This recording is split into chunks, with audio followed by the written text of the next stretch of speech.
But yeah, no, great job, Mr. President. A physical appearance that we should all strive to emulate. Yeah, that's what peak performance looks like. You may not like it, but folks, there it is. That's what it is. Yeah, and as always, everyone definitely believes that Mr. Trump wins every single tournament that he enters, and that he is one of, if not the best golfers to ever walk the planet. Yeah. Yeah. Yeah. I mean, if you thought Tiger Woods was good, get a load of another guy from South Florida. Yeah. And this guy, he's white. He's white. It's a reference of the Elvis movie. Yeah. Anyways, today we do have more news, but first we have to take a second to thank a new sponsor. And folks, you're never gonna guess, it's a razor that's going to change your life. Yeah. Our sponsor today is House of Atlas, a brand new razor company that just hit the market. And they sent us their new razors to try out. And honestly, not only is it the nicest looking razor that I have ever owned, more importantly, it shaves my face great thanks to its 5 high quality blades and high performance serum strip. Plus, they gave me their shave cream and aftershave to try out, and after putting it on, I really wish I had somewhere more exciting or interesting to be than on the couch. I said, I'm smelling good. I gotta be strutting good. And I walked right over to the couch and played Path of Exile 2. I used it to shave my head this weekend, and I usually scuff out my dome a little bit, and I looked in the mirror and I was like, what? Wait a second. That's beautiful. Clean cut. That's right. Now, obviously, the razor looks great. It has sleek design, but it's also easy to hold and maneuver with a nice weight to it. The blade head has 5 U.S.-made stainless steel blades that glide right through your facial or head hair or wherever you're trying to shave. It has a high-performance serum strip that's infused with ingredients like aloe, vitamin E, and shea butter, which reduces irritation and it helps prevent ingrown hairs. Coolest part is the precision trim edge that's revealed by flipping back the serum strip for straight edges and detailing. Their shave cream is an ultra-thick formula that shows you exactly where you need to be shaving and leaves your skin baby bottom soft. Their premium razor kits come with a magnetic storage hook that you can attach to your bathroom mirror or medicine cabinet for easy storage. And right now, for a limited time, they are offering 15% off your first order when you purchase any razor kit and the before and after set, which includes the precision shave cream and calming aftershave. Use code ITDaily, all one word, at houseofatlas.com. That is HOUSEOFATLAS.com with promo code ITDaily for 15% off your new razor kit and before and after set. Stop wasting money and time on shaving products that don't look good, aren't effective, and cost way too much. Visit houseofatlas.com today. Trust me, you'll love it as much as we did. All right, back into the news now, and yes, there's more Trump stuff. But we're gonna give you a slight break before we get into the rest of that garbage and treat you with some delicious schadenfreude involving a Cybertruck owner instead. Yeah. Vanessa Voss, seen here with a face as angular as the truck that she's stuck with, purchased the Cybertruck as an investment for her business. And okay, first, we're not saying that this lady was doing a little tax avoidance thing by claiming this car is deductible, but it's certainly something that a lot of other people have done. And no, she said that she bought it to advertise her business, but that she's received so many threats online and over the phone that she's regretted purchasing what looks like a military vehicle crossed with a dumpster and then sold it as a loss to save face? No. No, she did actually the most rational thing possible. She spent an additional $500 on self-defense courses for her and her employees and instructed them to be vigilant. We must defend this truck. Yes. So yeah, okay, we're just gonna read the essay that she wrote for Business Insider, who ran the piece while presumably saying, not sure why someone would tell on themselves like this, but who are we to stand in Vanessa Voss's way? Yeah. Here she is in her own words. Last year, we purchased a Cybertruck for solely business purposes. IRS, if you're reading. Stop right there. This seems like something a lawyer insisted that she put right at the top of her statement. I want to preface this article by saying I have committed no crimes. Last year, we purchased a Cybertruck for solely business purposes. It has our logo and branding on it, along with my photo on the front. What? I'm the owner of Voss Insurance Group, an agency that helps people navigate retirement and transition to Medicare. Part of what my agency does is a lot of branding and advertising related to the enrollment and Medicare process by offering free guidance and local services. the purchase was made before people set Cybertrucks on fire or took strong political stances on Tesla. Has anyone set a Cybertruck on fire? Is that a thing that's happened? Cybertrucks have set themselves on fire, Yeah, but I of don't course. believe they've been... Yeah, I feel like I would have heard about that. People have like spray painted dicks on them. Yeah, I think the one defense they have is that you really can't break the windows, especially with a glass bottle or something that you would want to throw.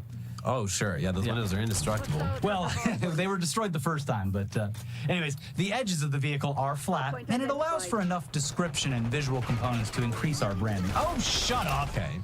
And first of all, Elon showed his whole ass before the Cybertruck was even announced, but absolutely solidified himself as a total piece of shit well before anyone was forced to take delivery of a Cybertruck. It doesn't even sound like she's really doing the, like, I bought this before Elon went crazy thing. She's just doing, I bought this before it made me a target. Yeah, it's very telling.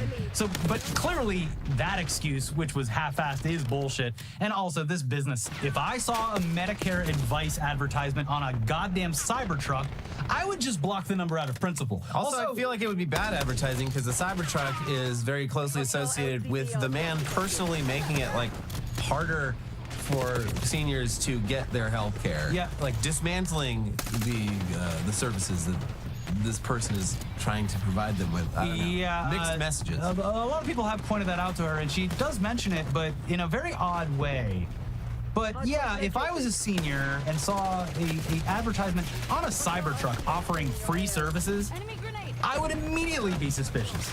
Yeah. But then again, they do prey on the elderly. Not saying she did, but some people did. Every branded Cybertruck I've seen in LA, like the company that it's advertising seems fake. Yes. Seems suspicious.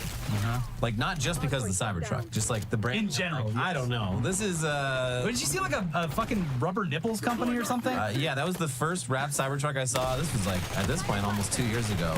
They literally, that's a joke from Ren and Stimpy. There's a guy that goes door to door selling rubber nipples. So they were, yeah, it's literally we have rubber nipples for.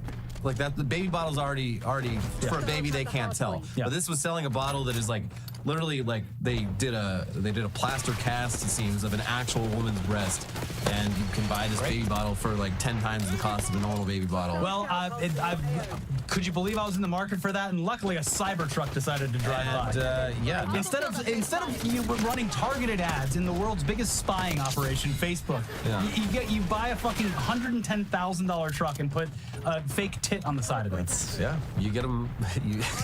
First they see the truck and they smile, and then they see what you're selling and they pull out their wallet. Yeah, they see the truck and that starts thinking. They start thinking about, how can I own a truck like that?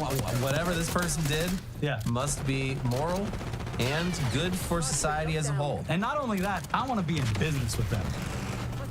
Anyway, story continues. As of 2 weeks ago, we have been harassed online, over the phone, and via email for having a Cybertruck. Now, me and my business are under attack. The very first phone call that I received was from a gentleman saying that he was going to kill me. The blocked caller also told me that I am a Nazi, cussed me out, and said I should kill myself. That day, I received a total of 12 phone calls, some of which were blocked and others that weren't. The callers leave voicemails saying I should be embarrassed, that we need to take the trash out, and that I'm going to need a warranty because something is going to happen to it. We also received 3 really terrible Google reviews and 2 on Yelp. We spent hours trying to get them removed, and eventually we're able to. Okay, listen, yeah. You don't review bomb people. Oh, yeah, I mean, like, yeah, it sounds like she was harassed, but also, like, 12 phone calls and 5 reviews, like, put her in the newspaper. Oh, my God. It is strange because when this typically happens... Doesn't seem like a lot. Two things. When this typically happens, it's usually an absurd amount of review bombing. Second of all, when this typically happens on a small scale like this, you don't run to a national outlet and then tell your whole story about it, thus inviting even more criticism. I get probably 100 unwanted phone calls every day. And I get at least 5 comments on every YouTube video I publish of people telling me to shut up, libtard. So, like, where's my newspaper article? Sir, you've won a free Cybertruck. Anyway, we should read the review, one of the reviews that she got, because they did try to explain why this sucks for her personally. Yeah. Or specifically. Hannah C. said, These dumbasses are wasting money on Cybertrucks, which is ironic considering Muskie Boy is trying to get rid of Medicare, like we said. And yeah, Mixed messages. actually, you'd have to wonder how this business has enough cash to dump on a Cybertruck when they're just trying to help out all these old people. Yeah. Anyways, instead of selling the truck, which is obviously next to impossible without incurring incredible financial loss at this They're not accepting them as trade-ins anymore. and no one's insuring them. You can't trade them in. No one's Yeah. buying them. Even CarMax won't touch them.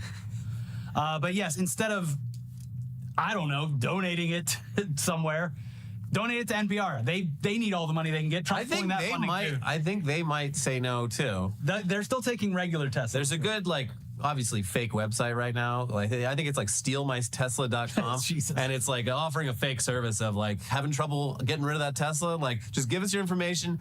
We'll come The and amount steal of it from you. insurance fraud that's going to happen with these things, if they can get insured at all, is going to be insane. But anyways, instead of selling it or whatever, she decided to get some self-defense training. She continues, soon after the harassment began, I paid $436 for a 2-hour self-defense session. Oh yeah, now she knows. We had a conversation about protecting ourselves in the office and leaving before it's dark. We also made sure to tint the windows in the Cybertruck so people can't physically see us, although my husband is the one who drives it. So the tint of shame is also a new but hilarious addition to most Cybertrucks. Which Yeah, I've been noticing it more and more. Yeah. Very funny, but here's how she ends the essay in true best truck I've ever owned fashion.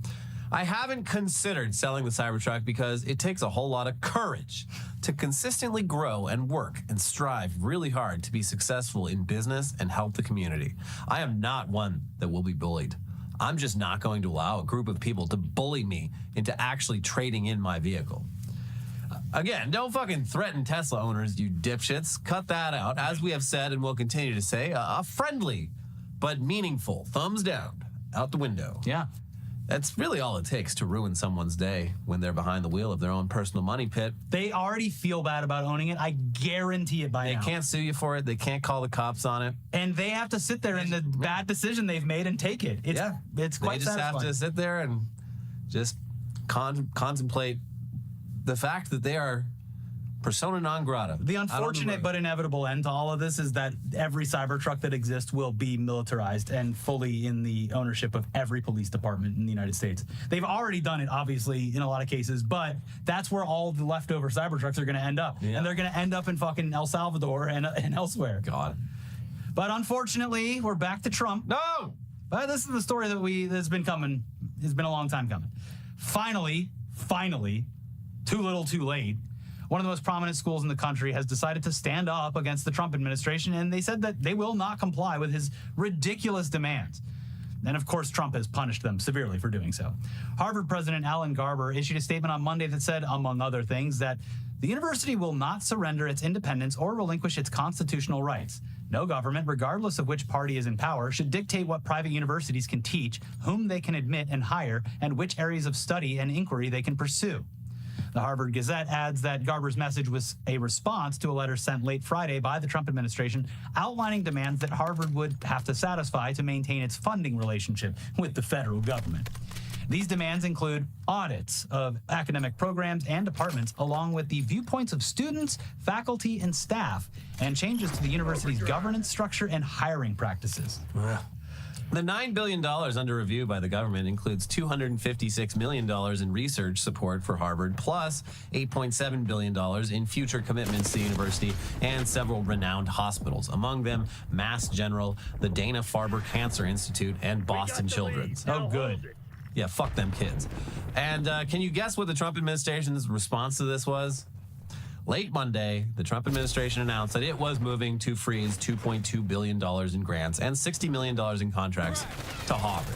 So they said no, and he pulled billions in funding, including funding for hospitals as retribution for defying him. And I should mention something interesting about this, with Columbia, it was pointed out, because I mean, that's a lot of money that they do get from the federal government, but at this point, especially the private East Coast, Ivy League schools in this country are essentially investment portfolios with a tiny little school attached. They have the money to weather much worse storms than this. And when people are like, okay, yeah, that's a lot of money, but like the amount of money they're sitting on, Like, Yeah, the billions are for future commitments, but but it's still like they'd be fine. They do not need to like grovel and kowtow to the government. yeah. Having said that, a couple schools have just done that. So it's very noticeable. But look, at the very least, like it kind of feels good that they pushed back.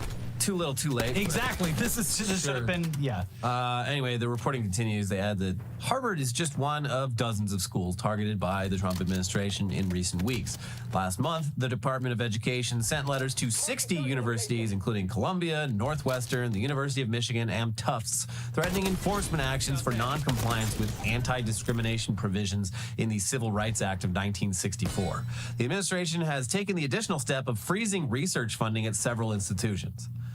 And if you'd like to read the full statement, links to this and all other articles in the description below. I was talking about it with a friend this weekend of just like the eventual effects of this just decimation of the government and research institutions and stuff.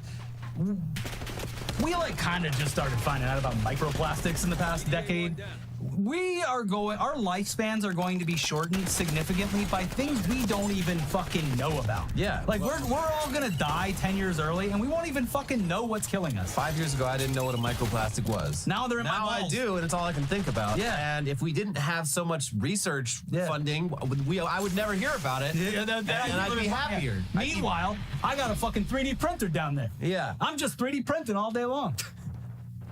Anyways, over in what the actual fuck news, it appears as though someone targeted the home of Pennsylvania Governor Josh Shapiro, who was asleep with his family after enjoying some Passover dinner when part of his home was hit with incendiary devices and set on fire by a suspect who was apprehended and taken into custody after being treated for. This was like, I don't know, maybe it was just like miscommunications in reporting, but like this was initially reported as like, oh, like someone tried to do a little bit of arson, but like, and then like an hour later, it's like, no, his fucking house was like on fire. Yeah, like, the photos are very insane. like the inside, like multiple rooms were just scorched. And come to find out, like this was the intention, and the guy had even more violent intentions as well. Yeah. Here's CBS with more. A Pennsylvania man has been charged with attempted murder, terrorism, and other offenses after a fire at the governor's residence in Harrisburg forced Governor Josh Shapiro and his family to evacuate the home early Sunday morning, according to court documents filed in Dauphin County. Officials said Cody Balmer, 38, hopped a fence and intentionally set a fire at the residence early on Sunday, April 13th, while Shapiro and his family were home. Balmer of Harrisburg was charged Monday with criminal homicide/attempted murder, terrorism, aggravated arson, and more. Balmer was arraigned on the charges on Monday evening, and a judge denied bail. Shapiro said the attack was targeted, but officials don't know Balmer's specific motive yet.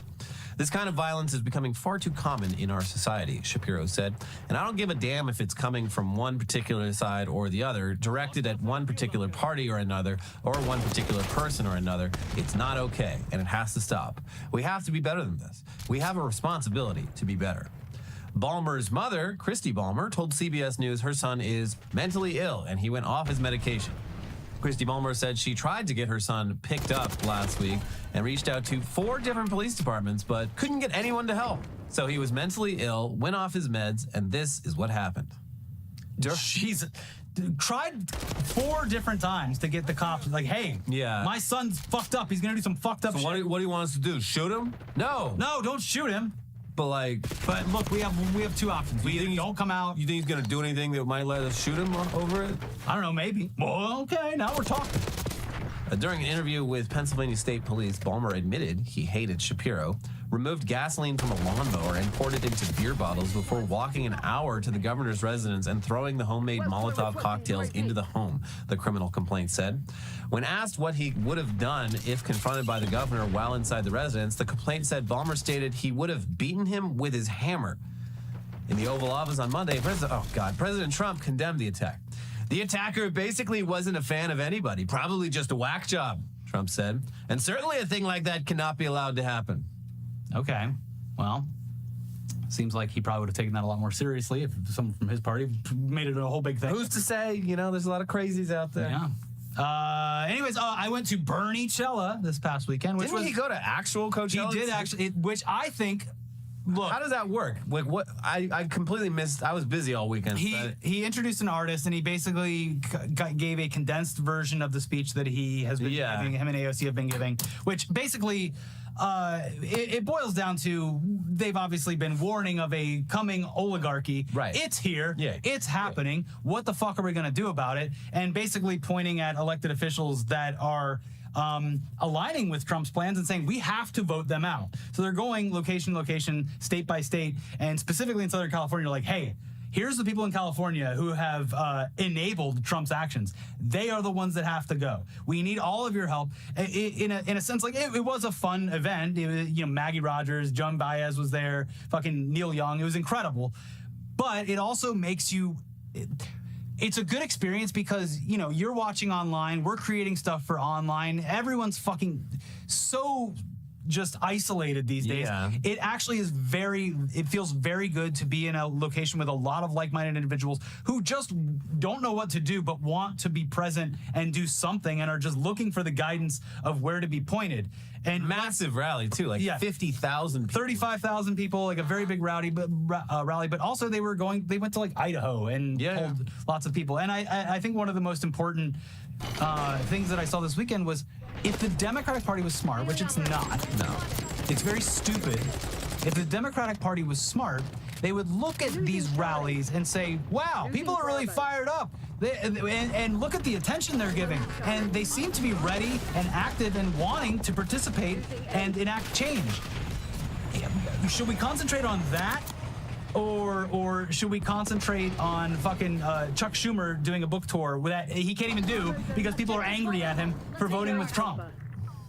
But then, yes, he actually, which I thought was maybe more beneficial, he actually showed up at Coachella, which I'm sure bummed a lot of fucking people in the audience out. Maybe they're rolling or drunk and we're like, shit, now I have to get talked to. But very noticeable. The past two protests or rallies that I went to, and a lot of people agree, no Gen Z at all. No young people. Young people, I understand, very busy. Life is tough. It would really help out if a lot more young people came out to these events. And I think it's very smart that he did go to Coachella and meet them where they're at. Having said that, fucking just show up. I showed up to Occupy. It was essentially fucking pointless by then. But at least I fucking showed up, and it kind of started my interest in a lot of stuff. So go enjoy these rallies, but also listen to the speeches, and figure out organizations in your community that you can help out with, sign up for. They can guide you in the right directions. It was great, though. I've been showing photos and videos from it while we've been talking about it. But having said that, that's it for today's episode. Please like the video. I know it's not exactly always the best news, but if you give the video a like, it helps us grow, or at least helps us sustain. Also, by the way, if you want to contribute to the channel, I made a new, like, if you just want to be like, guys, here's $3. I made a new member thing. You can, if like you're a tiny hand? Yeah, it doesn't do like the metal hands or anything, but if you just want to contribute, there's a new membership tier. So thank you for doing that, but it always just means a lot if you hit the like button, leave a comment, and stay tuned for our other videos. And also, watch our most recent videos over here. We have a combination news dump, weekly weird, the same way they put Pizza Hut and Taco Bell together. We're getting weird with it. Check both those videos out. We'll see you soon. Bye-bye. Bye. Losing B. Heads up. Enemy grenade. Losing Bravo.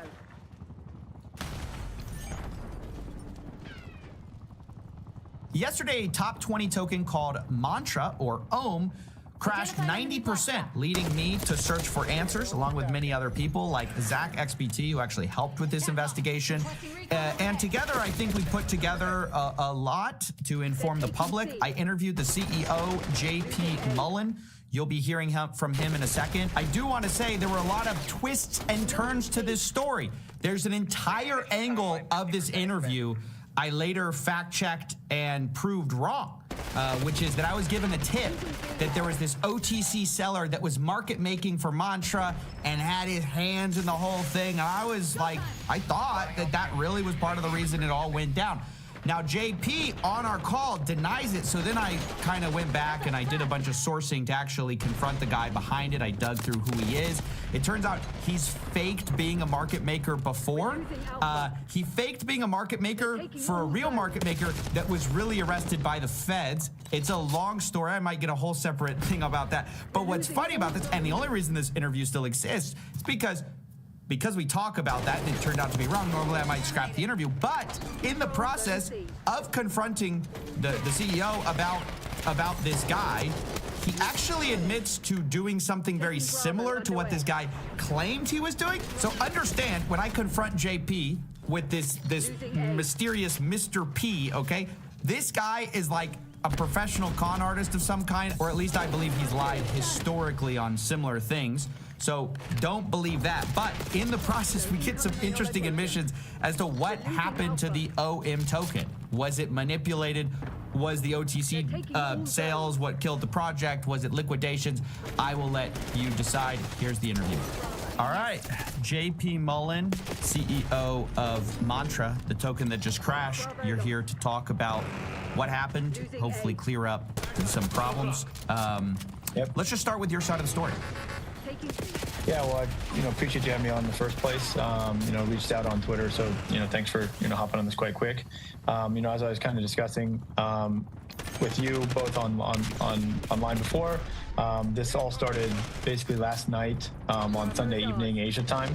I'm in Seoul, Korea right now. We just hosted a RWA summit today that I showed up at and was meant to be kind of a headline speaker.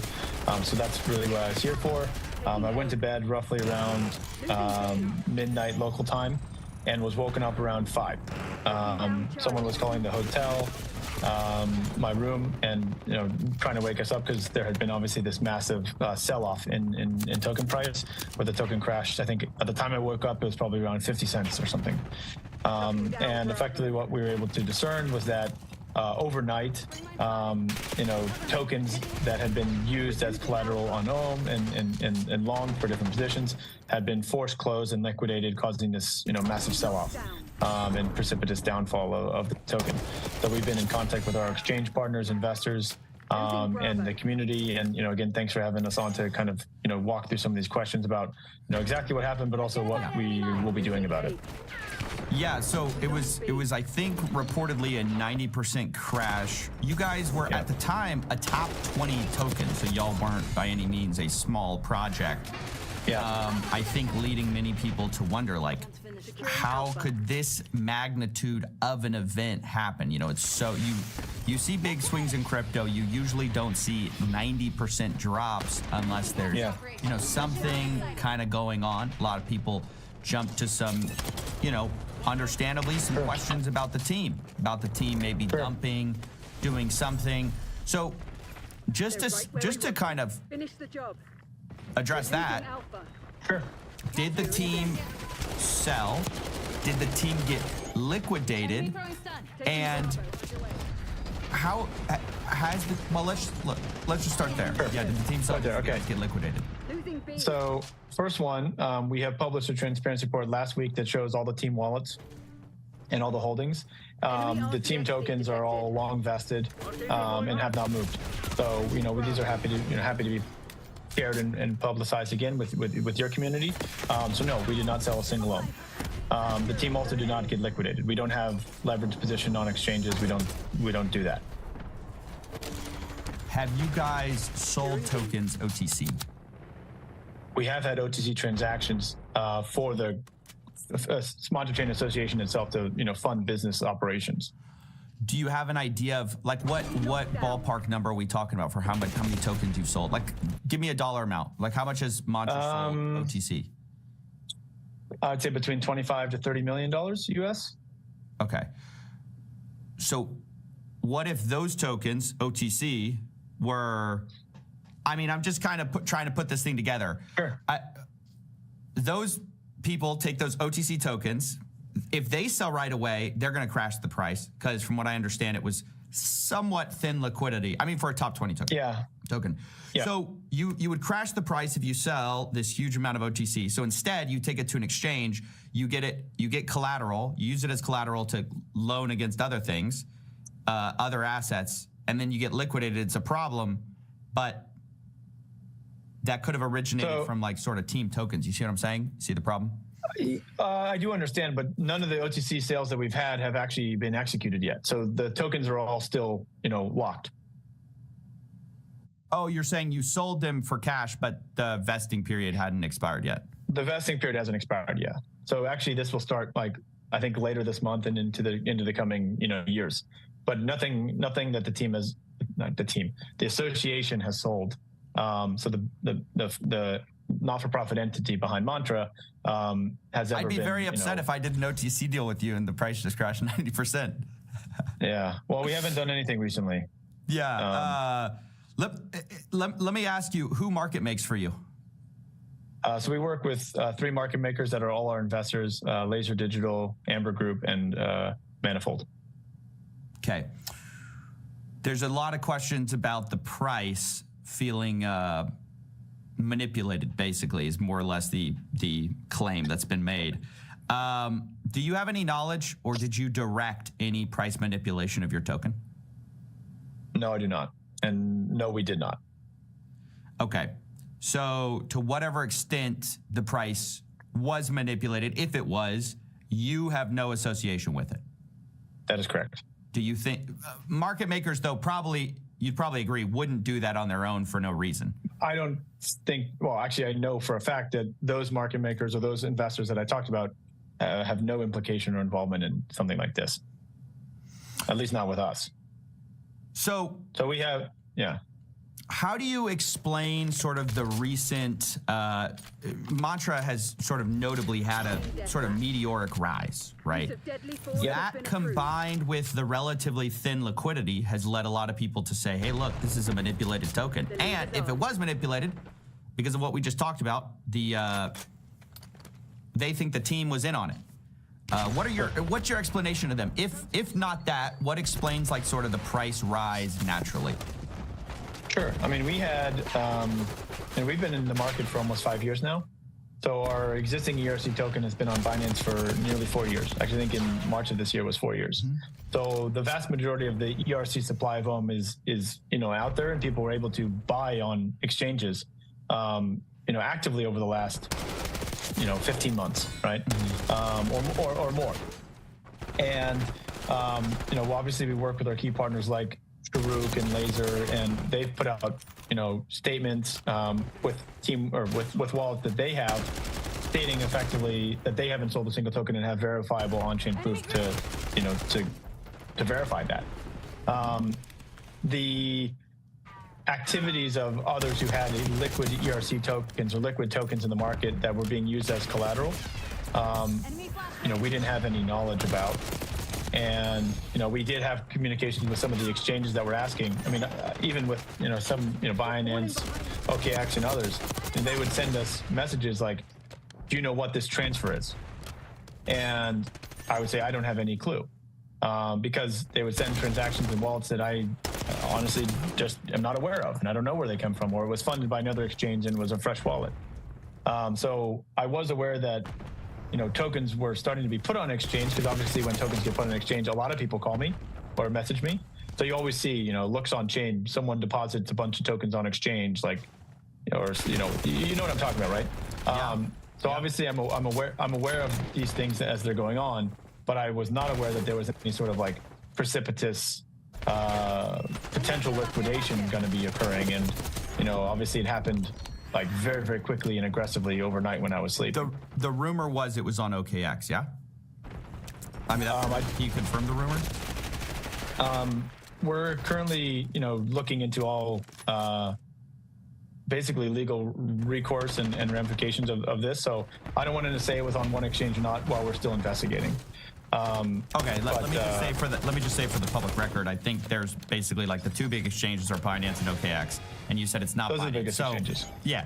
We'll let the viewers decide, sort of what to think about that. So one thing that is really concerning to me is a lot of people were talking about leading up to the crash. There's a ton of OTC deals being made. Okay, I'm sure you've heard the same things. So I understand that you're saying, okay, the association sold some OTC. Do you know if the market makers sold OTC as well? Not that I'm aware of. I mean, for example, as far as I'm aware, Amber, Laser, and Manifold haven't sold a single token, and they haven't even been delivered any mainnet tokens, which are where they would be getting these OTC deals from anyway. So that would start literally, the earliest one would be this month. Okay, because somebody came to me and they had been offered an OTC deal 48 hours before this crash. And part of what they said is we got to do this deal in 48 hours. So, and basically the crash happened. So I'm just Do you know the size? They were looking to do up to 45 million. 45 million. Okay, that's news to me.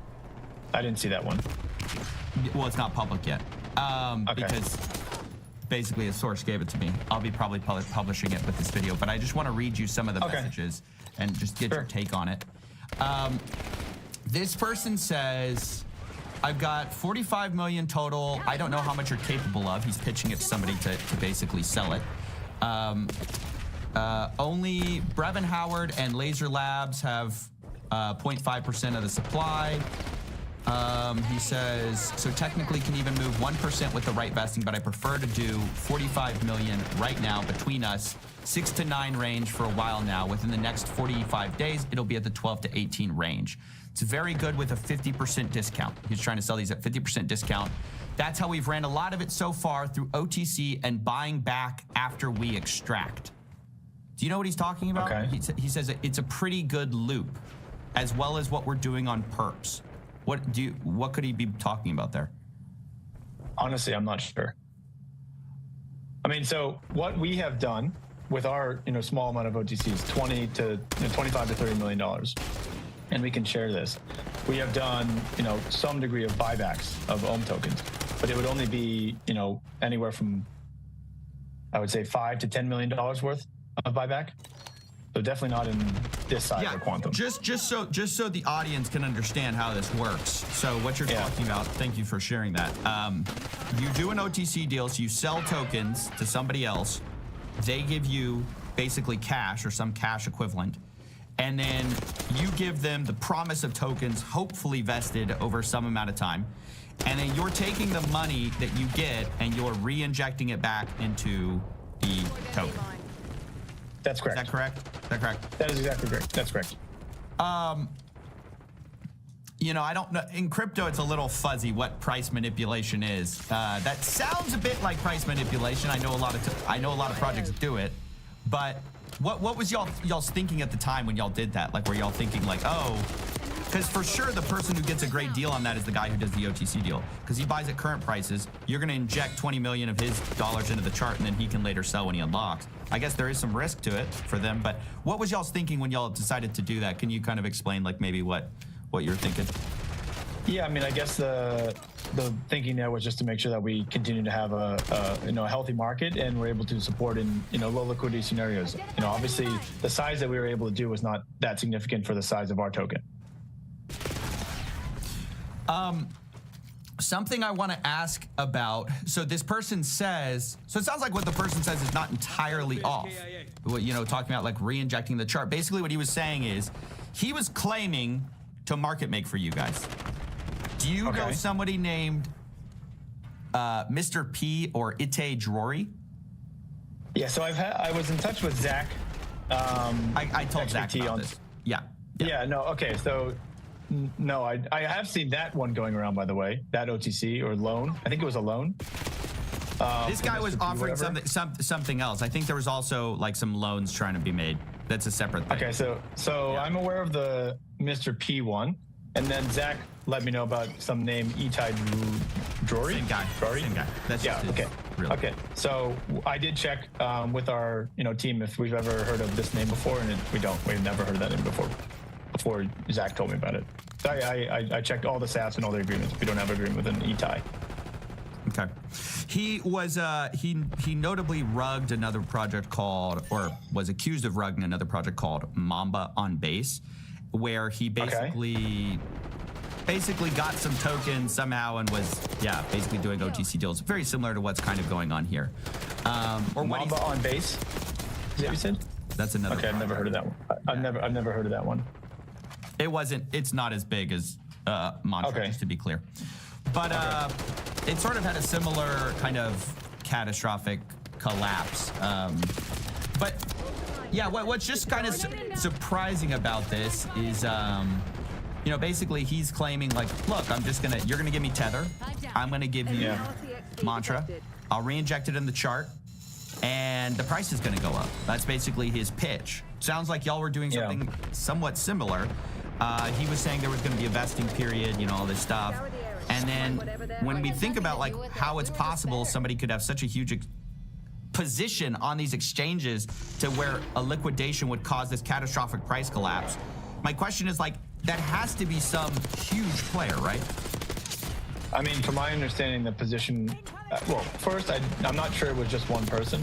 I think it could have been multiple. Yeah. But aside from that, I mean, I think it was in the size of hundreds of millions of dollars. Who could have had that size of position? I mean, if you have been a supporter of Ohm or been in the market for, you know, even just the end of last year, if you take a, you know, 20, 30 million position, which is obviously large, but, you know, clearly these are big players. That's easily, and that went up from $1 just in, you know, the fall to a peak of $9 in February. So it's feasible, but there's a lot of people who could have rid that up in a pretty significant fashion.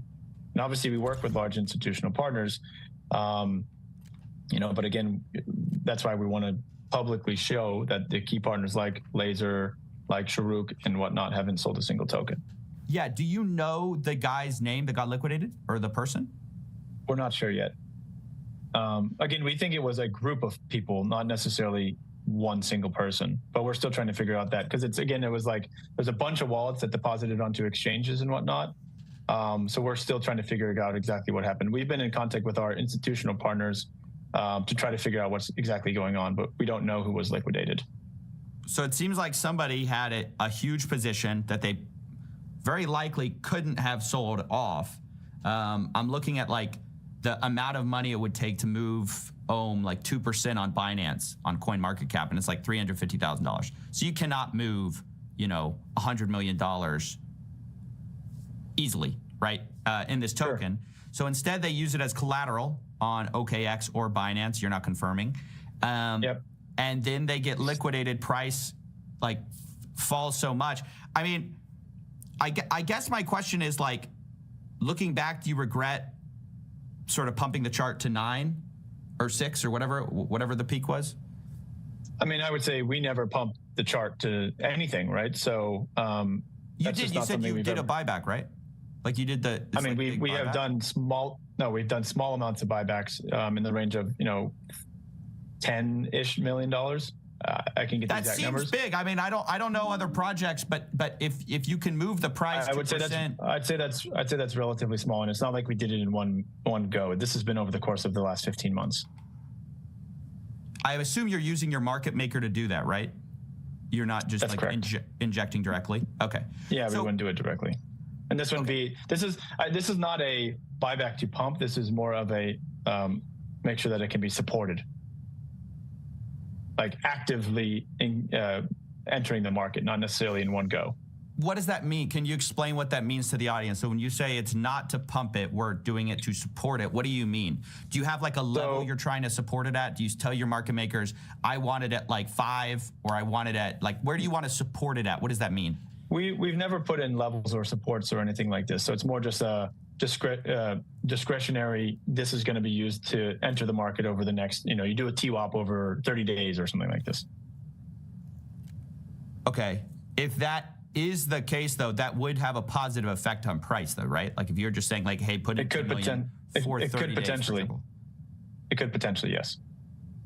It would, though. Wait. It definitely would. No matter what. Like if you put $1 in, it's going to have a mild, a tiny little thing. So if you put $10 million in, it's going to have a positive impact on price. Fair enough. That's right. Okay. I just want to get that sort of No, clear that's for fair the enough. record That's fair enough. on how this exactly happened, because I think, look, the goal is to be transparent about how we got here and how sort of maybe what mistakes were made, if any, on y'all's side, or that you think you made. Sure.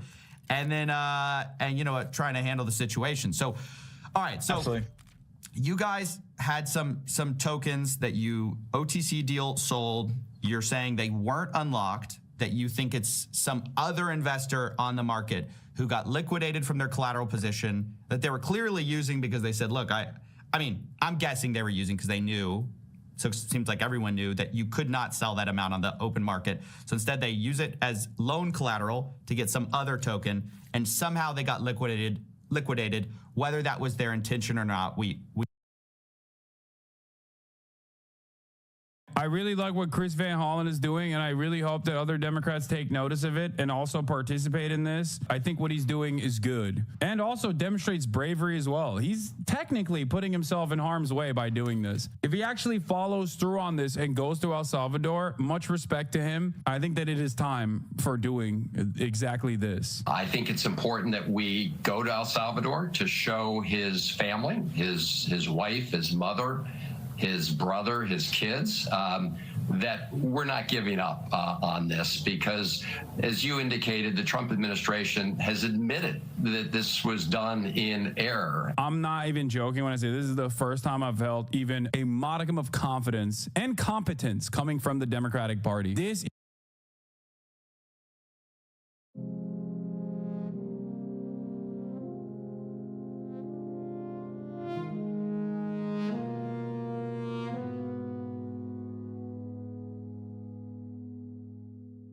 All right, in 2017, Ethan and Neela Klein helped set a precedent for fair use on YouTube. Then, in a fantastic quickie update, we have to talk about H3H3 Productions. Then, of course, Ethan and Neela Klein. We've talked about them on the show multiple times. One of the big reasons is they were being sued. It was this really disgusting situation where they were being sued by another YouTuber for copyright infringement. That YouTuber, who we won't even mention their name, was not a fan of the videos H3H3 Productions was putting out on them. You've been lied to. Most of what you've read and heard about the lawsuit has been full of lies and misinformation. After being sued by a man known as Bold Guy over a video where they poked fun at his bizarre parkour-style pickup content, the Kleins won a landmark case. Yes! We won the court case! Yes! I never thought we'd be making this video. It was a genuine David vs. Goliath moment. Two relatively small creators crowdsourcing legal funds from their own audience and standing up against an expensive, censorious lawsuit. I swear to God, it felt like this would never happen. It was a year and a half we were waiting for this. And I'll tell you what, through all the grief, all the drama, man, now I'm so happy we did it. Because this is a landmark case, not just for us, but seriously, the wording that the judge put into the opinion is going to strengthen fair use across YouTube. But as Ethan's platform grew, launching a podcast that same year and eventually reaching a level of fame and wealth far beyond what most creators ever see, his attitude shifted. Then came October 2023, when Ethan's public image took a nosedive. He began parroting pro-Israel talking points, often referred to as Hasbara, to his overwhelmingly progressive audience. Statements minimizing or excusing Israel's actions in Gaza flooded his content, all while he maintained the claim that he supported the Palestinian people. So you have these terrorists that went and did this horrible attack, and then they retreated back into Gaza. Their bases are under hospitals. They shoot from schools. They embed themselves in the civilian population.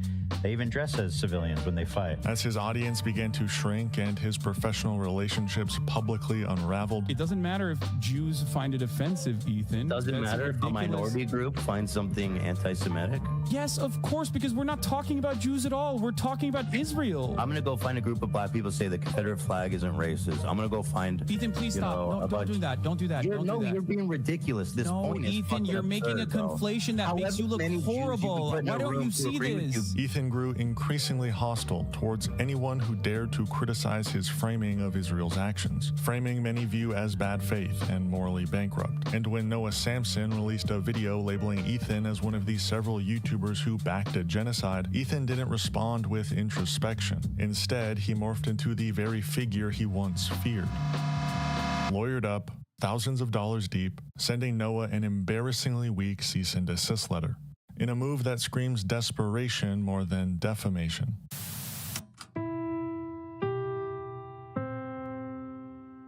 Today's broadcast is brought to you by viewers like you. Become a member today and unlock exclusive content at patreon.com/NorthstarRadio.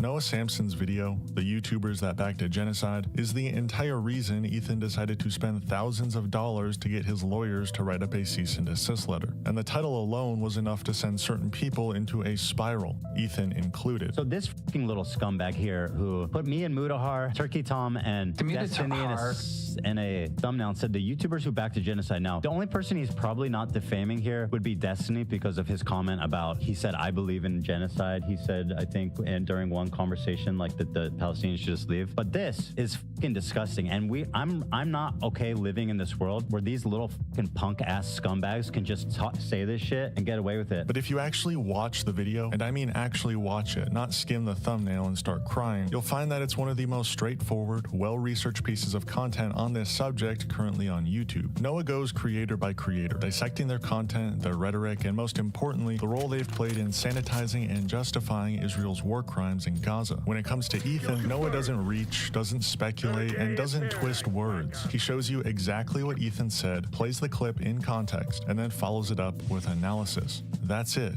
No smear, no hit piece, no secret agenda. Just a calm, methodical breakdown of Ethan Klein's output over the past year and a half. Honestly, most of the video isn't even about Ethan. He's a small piece of a much larger critique. The title and thumbnail may be provocative, but the substance of the video is really about how the broader media ecosystem, including YouTubers, has contributed to the normalization of Israel's genocide in Gaza. Ethan just happens to be one of the more visible examples. The latest reporting on these negotiations continued this trend of misleading coverage, such as this story from early February. The majority of the article, headline included, frames Hamas as the instigator to a potential ceasefire failure. However, both independent observers and Israeli officials themselves acknowledged that it was actually Israel who had already broken the terms of the ceasefire agreement immediately after it was implemented. If the Times weren't running cover for a genocide, the headline of this article would read, Israel violates ceasefire confirmed by Israeli officials. Probably the most insane example of this sort of thing is the following headline, once again from the New York Times. Lebanon ceasefire appears to hold despite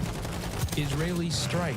If Israel struck, they violated the ceasefire. The ceasefire did not hold. Israel violated it. It's just absurd. In his video, Noah highlights how Ethan has echoed state narratives, like Hamas using human shields, hiding under hospitals, and dressing as civilians. In the content nuke, you can find just about every type of what we just looked at in terms of manufacturing consent. Ethan spreads atrocity propaganda. Noah further emphasizes the impact of such rhetoric. The entire video is kind of a lie by omission, simply because of everything we just went over. How none of it is a factor, how none of the people viewing the video that are unfamiliar with what's happening would ever come away with his video knowing the full picture, knowing some of the very valid reasons why someone like Hassan might be critical of Israeli atrocity propaganda, or might support groups like the Houthis for their heroic actions in the Red Sea against a genocidal regime. The biggest issue, I think, is that Ethan manages to do all of this while still calling himself a stalwart ally to the Palestinians. I've been a stalwart supporter of the Palestinian cause for many years. This is what makes liberal Zionism so insidious. He is using humanistic appeals to things like peace and safety, but doing so in a way that distracts from the actual source of the problem. The problem is Zionism and the genocidal Israeli state. That is what's causing these problems. And people that might otherwise be able to understand if presented with the facts of the situation are simply led astray by people like Ethan, where a more right-wing Zionist might put off the average liberal with extremist claims and overtly genocidal language. The liberal Zionist draws you in with the facade of empathy. He wants to appear empathetic, as if he cares for these people, as if he doesn't ascribe to a genocidal ideology. So, in order to do that, he has to lie, and roping in otherwise progressive people into a death cult. And let's be clear, nothing in Noah's video is defamatory. He lays out a series of facts. Ethan said this, Ethan platformed that, Ethan pushes this narrative. Then he gives his opinion, which is also protected speech. When you repeat propaganda that justifies and excuses the ethnic cleansing of Palestinians, Palestinians, you are backing a genocide. That's not slander. That's a morally and politically grounded conclusion. And yes, we'll get into the legal side of things, specifically how this fits the definition of a slap lawsuit and what that means for Noah later in this video. Ethan isn't mad because Noah lied. He's mad because Noah told the truth in a way that people actually listen to. The video doesn't need theatrics, doesn't rely on personal attacks, and doesn't even dwell on Ethan all that much. It just lays it out, bluntly, clearly, and in a way that makes it really hard to deny what you're watching, which is probably why it hit Ethan so hard, because the truth, when presented plainly, cuts deeper than any insult ever could.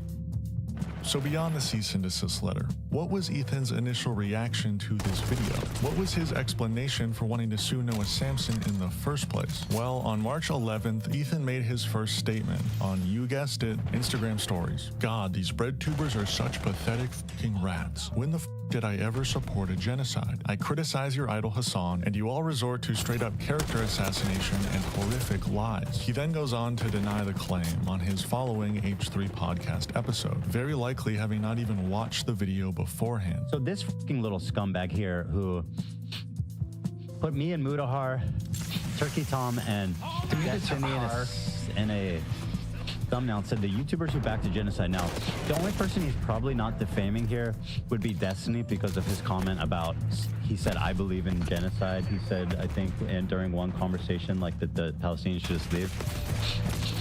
So if you're talking about defamation, that's like an easy out, right? For legally speaking. But this is fucking disgusting, and I'm not okay living in this world where these little fucking punk ass scumbags can just say this shit and get away with it. Like accusing people, usually defamation can be all different types of things. Someone supporting genocide, we throw this term around a lot. That's one of the most, I mean, can you say something more stuff about somebody than that? Great video. Give it a watch from Hassan Piker. Great video. Yeah, Hassan restoried it. Great video. Give it a watch. It's funny because on one hand, everyone was trying to give him credit like, oh yeah, I'm against CPS. Don't call that. That's crazy, obviously, which I agree with. And I was like, good, thank you. But at the same exact time, he's restoring a video entitled "The YouTubers Back to Genocide" with a picture of me in it, contributing directly to the environment in which people think it's acceptable to call CPS on me. And again, I'm not taking any prisoners. If my attorney thinks there's anything in here, if he thinks that there's like a decent shot of defamation, I'm suing this piece of shit, this little scumbag. When did we ever back a genocide? Apparently, Ethan's attorney did find grounds for defamation, or at least saw a decent opportunity to charge him a few grand, writing up a cease and desist letter, and Ethan going on to title his next podcast episode, Noah Samsen is Screwed. I don't know how many of you know who this guy Noah Samsen is. He's a bread tuber, a lefty. He's like a revolutionary who's just waiting for someone else to start the revolution so he could talk about it and make a bunch of money. Oh, nice. But he made now 2 videos calling me a genocide supporter, provided 0 evidence. And, well, I'm going to get into some of it, not too much. I know he wants me to respond to every point in his video, which I will do in a much more formal setting. Oh, what do you mean by that? Some sort of symposium? No, he said, well, he started his second video by saying Ethan's threatened to sue me. It's not a threat. I'm going to sue you. Oh. I'm literally going to sue you for defamation. Oh boy. And I can't wait for you can do your cute little videos and all that kinds of business on your YouTube channel. But when it comes to, I'd love to see you reason out in a court document about how I and Mudahar support genocide. I really look forward to that. Before diving into the video itself, which he never actually does, Ethan makes a couple hilarious statements. The first thing he does is double down, again, on justifying the bombing of hospitals by saying Hamas was hiding in them, which ironically is literally the kind of rhetoric Noah pointed out in his video. The same video Ethan's threatening to sue him over.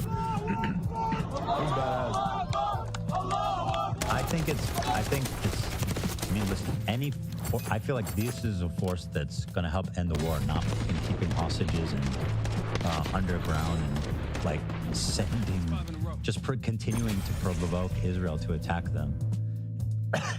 and putting fucking like military complexes under hospitals. He then goes on to say that Hamas was keeping hostages in hospitals, which, yeah, no shit. There's a genocide happening. Of course, they're gonna need medical care if they're being kept alive for leverage. That's not some big gotcha, that's just logistics. If anything, it's a pretty solid reason not to bomb hospitals. But somehow, Ethan thinks this actually justifies the bombings. Like he's arguing against his own point and doesn't even realize it. They literally put fucking command centers under hospitals. That's not even debated. They were keeping some of the hostages in hospitals too. It seems like a lot of them ran through hospitals. What's especially telling is how little Ethan actually engages with the substance of Noah's video. Like he never even watches it on stream, not a single second. For someone being allegedly defamed, you'd think he'd take the opportunity to go point by point, refuting what was said, but he doesn't, probably because he can't. The video is just too airtight, too rooted in his own words and actions. Instead, Ethan pulls up a different video of Noah's with the preface, "Here he explains why he thinks I support genocide," skipping all the way past the first 51 minutes of the video. And this isn't even the initial video Ethan is suing Noah over. He's completely avoiding any accountability. Here he explains why he thinks I support genocide. Let's take a look.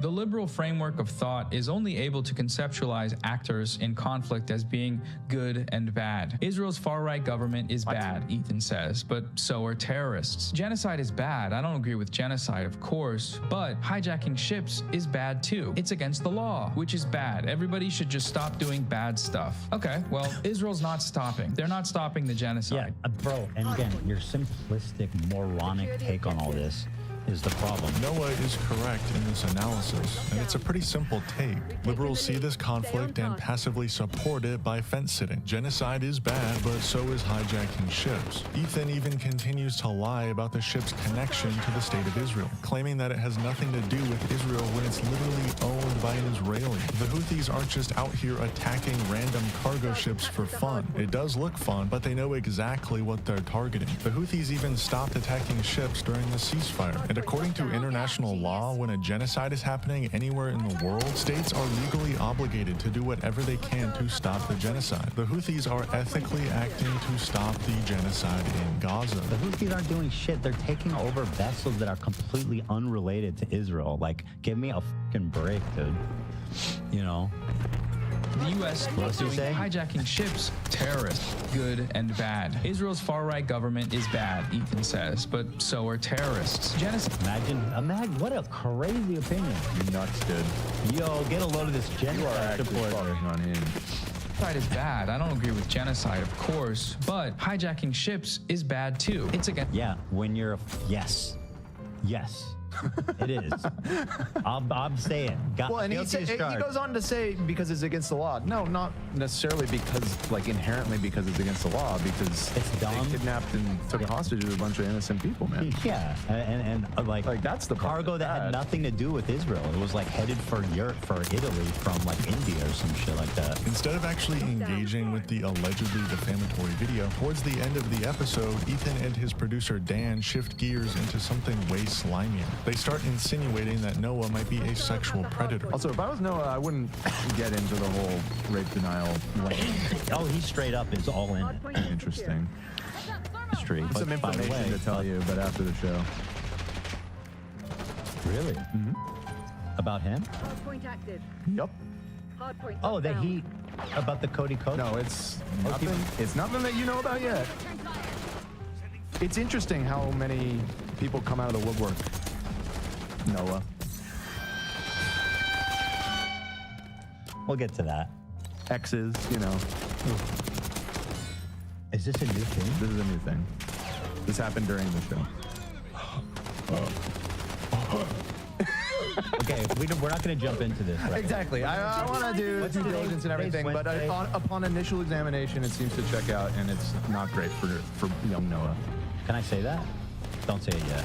Don't say it. Oh my God, you guys, don't miss Friday's show. So he's a rape. So of course his standard, I don't know what he's accused of, so I'm not actually going to say, but his standard is that unless You can do a rape kit that shows that it didn't happen for sure. And if you say it did, you're a lying propagandist, genocide supporter. What they're actually talking about is a situation where Noah had a miscommunication with someone he was hooking up with. Something that involved no assault, no violence, just an awkward misunderstanding about whether other partners were involved. That's it. So instead of defending himself with facts, Ethan deflects with character assassination. Ironically, the very thing he claims he's the victim of. Now again, just to make it clear, because people get very, people like to take things and run with it. So he's a rape, so of course his standard, I don't know what he's accused of, so I'm not actually going to say, but you are not accusing him of committing any crimes or doing R-word or anything like that. The accusation is that he's a sleaze. Absolutely. As far as I know, is not a rapist. He, our relationship that we had was mostly consensual, obviously, other than the fact that right. Other people. Yeah. So I want to make that very clear that is not. I'm not making any allegations against him. I just want people to know that people can portray themselves one way online, and that's not who they are. Enemy care package above. All right, let's dive into the lawsuit, because this is where things get really interesting.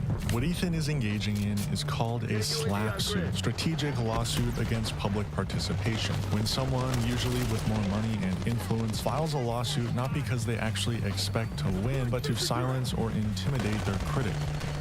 It's not about justice, it's about shutting people up. California, where Ethan and Noah both live, has strong anti-SLAPP protections in place in order to combat this sort of lawsuit. Here's how it works. 1. The speech has to be protected, meaning political commentary, criticism, media analysis, stuff that contributes to public discourse. Noah's video? That's textbook protected speech. 2. You respond with a motion to strike, basically telling the court, this is a silencing tactic.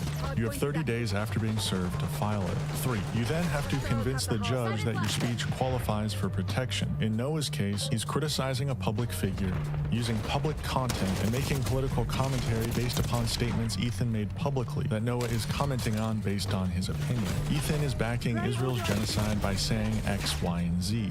So yeah, it qualifies. 4. After that, the burden flips to the person suing. So Ethan and his lawyers would have to prove they're likely to win the defamation case. Not just maybe. They need actual evidence, a strong case, and a real shot at success. The only way they could do this is arguing Noah's statements were made with malice and somehow he knew he was lying in the process, which doesn't hold up because all Noah did was take Ethan's own words and argue that those words amount to support for genocide. That's not malice, that's media criticism. When the plaintiff is a public figure, they often have to prove damages, and although Ethan's channel has been losing subscribers and viewers, there's no way of putting the blame on Noah. At this point, Ethan's infamous for his takes on Israel's genocide, and that fallout was already well underway before Noah even dropped the video. 5. If they can't do that, the judge grants the motion and the case gets dismissed. And number 6, you get your legal fees covered. Not damages, not a payout, but your attorney fees get reimbursed, so you don't lose money just for defending your right to speak. It's a system designed to stop rich people from weaponizing lawsuits against people who say things they don't like. And honestly, it exists for exactly this kind of situation. So, what exactly are the allegedly defamatory statements Ethan's lawyers point to in the cease and desist? When I first read through the letter, I was genuinely surprised by how weak these examples are, even before getting into their reasoning. On their own, they barely hold any weight. There is actually one out-of-context clip in Noah's video that I fully expected to see called out in the letter, but it's not even mentioned. Instead, the lawyers go after solid, in-context claims about Ethan and try to argue that those somehow don't support Noah's point that Ethan backs a genocide simply because Ethan said otherwise in a statement prior. The first supposedly defamatory statement, it's the title of the video, the YouTubers who backed a genocide. So right from the jump, the defamation argument is on shaky ground. They try to treat the word back as if it's the same thing as supported, which is debatable. Noah could have said support if that's what he meant, but he chose backed for a reason. It's a stronger, more specific word, and it leaves room for the idea that these creators might have unintentionally backed Israel's genocide through the narratives they push. Support, in my eyes, suggests they have outright stated that the genocide is good, while the word backed suggests some unintentionality. The second alleged defamatory statement is when Noah said this. In the content nuke, you can find just about every type of what we just looked at in terms of manufacturing consent. Ethan spreads atrocity propaganda. He shares the Hamas mass rape hoax, the same hoax that was used by the Western media, the U.S. government, and the Israeli government to justify a genocide. They go on to basically argue that the quote, mass rape hoax is not a hoax, citing several paragraphs from the UN report, such as, overall, based on the totality of information gathered from multiple and independent sources at the different locations, there are reasonable grounds to believe that conflict-related sexual assault occurred at several locations across the Gaza periphery, including in the form of rape and gang rape during the 7 October 2023 attacks. Credible circumstantial information which may be indicative of some forms of sexual violence, including genital mutilation, sexualized torture, or cruel, inhumane, degrading treatment, was also gathered. Okay, so one of the big claims Ethan's legal team hangs their hat on is the idea that Noah dismissed the Hamas mass rape narrative as a hoax. But here's the thing, the entire debate around this isn't about whether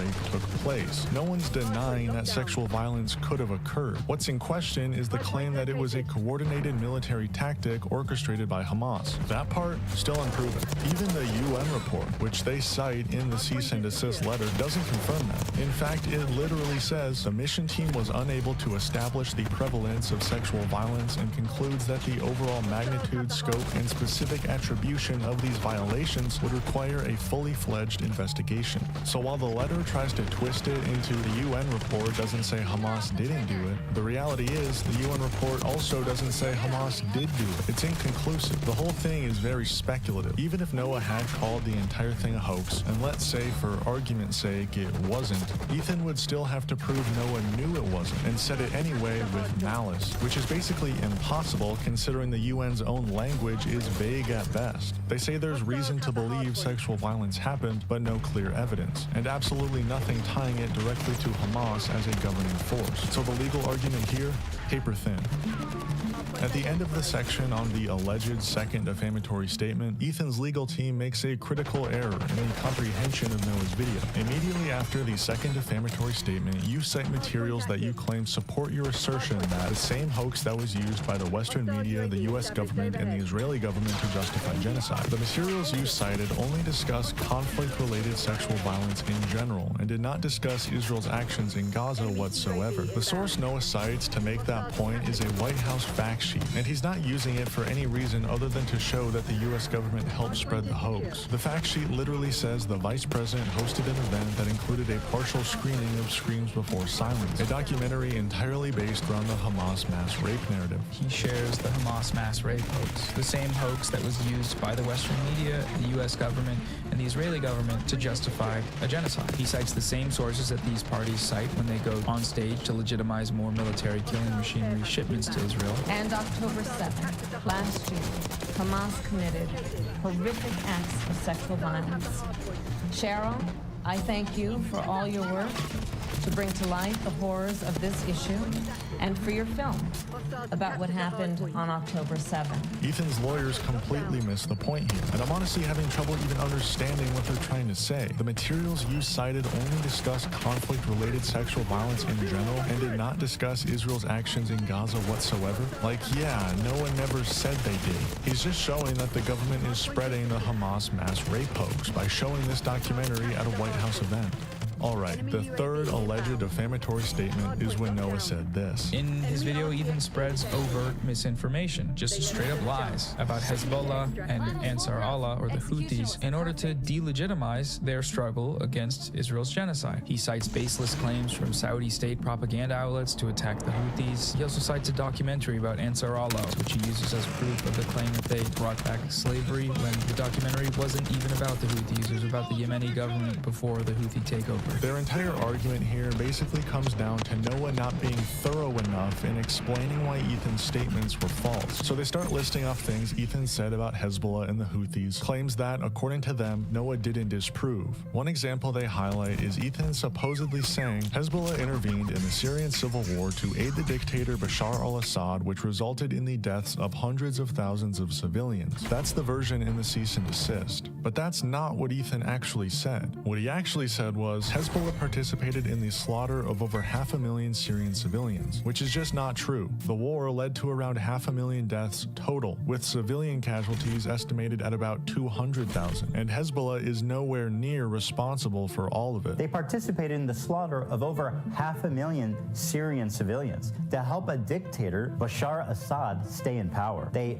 indiscriminately bombed over civilian centers, and they killed hundreds of thousands of civilians in what can only be described as a genocide. His lawyers clearly know the original claim is indefensible, so they rewrite it, soften it, to sound more factually grounded. It's an intentional move to make the argument seem stronger than it actually is. And as far as I understand, Noah is not obligated to prove statements are false when they are quite clearly false. He didn't say every claim about Hezbollah was incorrect. He simply said Ethan spread overt misinformation about Hezbollah, which he did, as I just proved. Ethan spreads overt misinformation, just straight up lies about Hezbollah. Then they try to go after Noah for not debunking Ethan's claim that the Houthis are bringing back slavery, and instead just questioning the credibility of Ethan's source. That source being a newspaper owned by the Saudi royal family. You know, the same people actively committing genocide against the Houthis. All Noah even says is Ethan cites baseless claims from Saudi state propaganda outlets. That's simply a fact, or at the very least, arguably true. He cites baseless claims from Saudi state propaganda outlets to attack the Houthis. Personally, if your sources are, quote,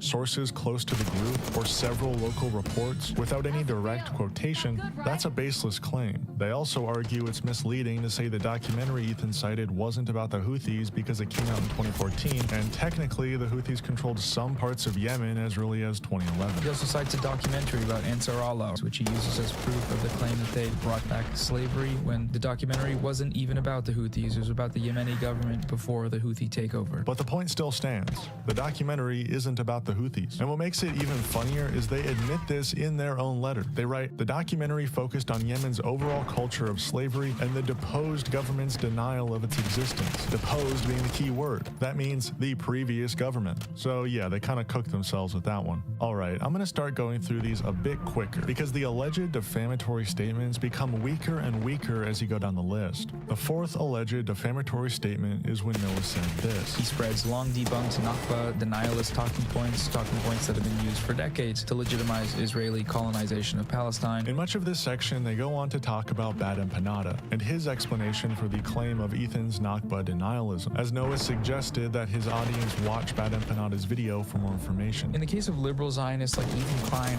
using his weird personal Zionist crash out as a jumping off point to educate people about the ideology that he adheres to is a great use of time, I think. And Bad Empanada has done a fantastic job with that. His videos have reached pretty wide audiences and exposed them to the reality and history of the genocidal Zionist project. That's a really good thing. That's a really important thing that he's doing, and I think many of you can probably also help out with that. Their main point is that nothing Ethan said denies or downplays the Nakba, which is wild considering he literally said that more Jews were displaced by the Nakba than Palestinians. Israel is a country of refugees. If the Jews didn't come from Europe after the Holocaust, they came from the surrounding Arab countries that expelled them in massive amounts following the 1948 war. In fact, there was more Jews displaced than Palestinians during the Nakba. 1 million Jews. All of these surrounding Arab countries had vibrant Jewish communities in huge number, hundreds of thousands. Now, if you look at them, you're looking at close to, if not literally, 0 Jews left in these countries. And sure, on a surface level, that stat might check out if you completely ignore the context. Palestinians were expelled from their homes, while many Jews immigrated to Israel on their own volition. Countries were outright bribed by the Israeli state to send their Jewish population to Israel, like Yemen, for example. Yemeni children were subsequently stolen from their parents and given to Ashkenazi Jews in order to force assimilation. There are even examples of Israel staging terror attacks in other countries to scare Jews into migrating to Israel. So even if Ethan's statement is technically true, it still downplays the Nakba by stripping it of all historical context and presenting it as some kind of equal exchange, which it wasn't. The fifth alleged defamatory statement is also about the UN report, when Noah said that it contradicted Ethan's own claims directly. Ethan cites sources that contradict his own claims directly, such as the UN report he claims proves the Hamas mass rapes allegation. There's a UN report that concludes it happened, which the report itself denies. Like I said previously, Noah's basically correct. The UN report never says Hamas committed mass rape. It never says they didn't commit mass rape. It more or less states it's inconclusive, with some information leading them to believe sexual violence probably occurred. However, Ethan states with gusto that Hamas mass raped hundreds of Israelis, which was never proven by the UN report. I can't believe how quickly leftists go from believe all women to pics or it didn't happen. The vast majority of people, if not all, who were raped were murdered on the spot, obviously. Gam Goldstein Almov was kidnapped from her home on October 7th by Hamas terrorists and was held captive for 51 days. Hassan, maybe you would like to call her a liar. Please, go right ahead. Doesn't matter if it happened on October 7th. There are dozens of testimonies from witnesses, most of who were in hiding and heard or saw it happen. And each week, there's more stories coming out. There's a UN report that concludes it happened. Doesn't matter. But Hassan needs a rape kit from a mutilated body. It's so vile to deny the suffering and trauma of the victims just because you need your heroes at Hamas to be perfect. Now, the sixth and final alleged defamatory statement is where things get interesting, because this alleged defamatory statement is regarding none other than Timothy Chalamet himself. Noah claims that Ethan smeared Timothy as a terrorist with zero credible evidence. He spends 20 minutes in the video smearing a 19-year-old survivor of the US-backed Saudi genocide in Yemen as a terrorist with zero credible evidence. Ethan's lawyers claim in the letter that, quote, the nuke shows social media posts of al-Haddad admitted to being a Houthi terrorist and echoed the Houthis' genocidal rhetoric. Great writing in that statement. There's actually a handful of grammar and spelling mistakes throughout this entire letter. It's really quite profound. Okay, so Tim Houthi has social media posts admitting to being a Houthi terrorist. Let's see the social media posts in question. Let's go ahead and take a look at his social media and see if that lines up. All right, let's see here. Tel Aviv will burn in the coming hours. Ready for sacrifice and eager for martyrdom. Maybe he's talking about football? Here he is singing a song with the words, do you threaten us with what we are waiting for, son of a Jew? Meaning of Houthi is a title, and it's not something to fear, but for the Jews. They are very afraid of this title. The execution we will carry out on all Zionists, with the lovely depiction of a man impaled through his asshole and out of his mouth with a pike, or how Hassan likes to say it, a pike for a cup. Okay, why would he retweet this article called Houthis use social media to boost global prominence and support? Israel falls. Wait for the new operation in Tel Aviv, the Jaffa drone, which no Israeli defense can stop. The ships we bombed and sank. I know the red arrow is supposed to be a cool military Hamas thing. This is a butt plug. Just saying. To every Zionist, I will put this into your stomach. And let me state the obvious. Jew and Zionist is clearly interchangeable to this guy. Okay, but hating Jews doesn't make you a Houthi. Are you a soldier? Yes. That seems pretty definitive. Once again, this is totally up for interpretation and nowhere near definitive. But in the letter, they claim that the existence of a few social media posts somehow proves Noah knew the sixth defamatory statement was false, which is wild because whether those posts actually prove the guy's a Houthi terrorist is entirely subjective. Noah didn't find it convincing. I don't find it convincing. The guy never even says, I'm a Houthi. If anything, Ethan should be the one getting questioned for defamation here. He knew that Tim Houthi explicitly said in his interview with Hassan Piker that he's not a member of the Houthis, and still, Ethan kept pushing the claim that he was. That's not a misunderstanding, that's a smear. I don't know if he is allowed to speak on this. I don't know if he's like actually a part of the groups at all or just like simply a TikToker, you know what I mean? I don't know how to ask that in the best way possible though. Yeah, I feel like you can ask it pretty directly.